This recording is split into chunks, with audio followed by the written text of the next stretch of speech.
Biz göydən tərtəmiz su endirdik ki, onunla ölü bir diyarı canlandıraq.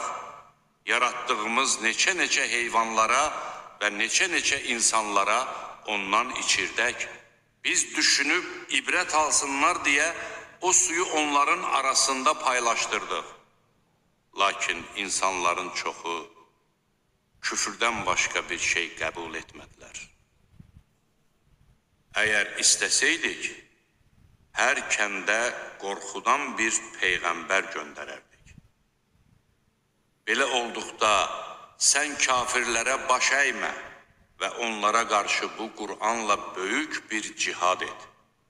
Birinin suyu dadlı və şirin, digərininki isə duzlu və acı olan iki dənizi qovuşduraraq aralarında maniyə və keçilməz sədd qoyan odur.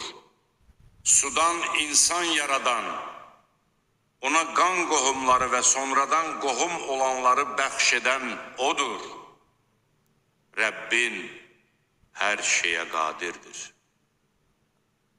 Onlar Allahı qoyub özlərinə nə xeyir, nə də zərər verə bilməyənlərə sitayiş edirlər. Kafir öz Rəbbinə qarşı şeytana köməkçidir.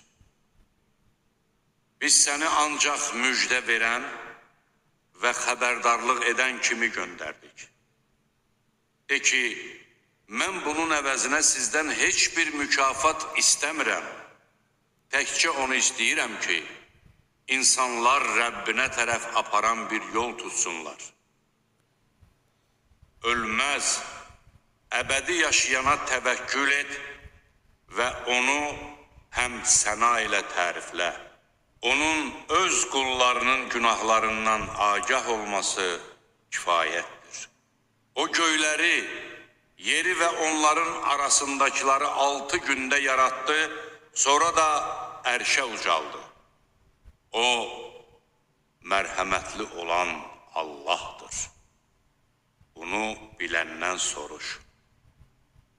Onlara mərhəmətli Allaha səcdə edin deyildikdə, mərhəmətli Allah nədir?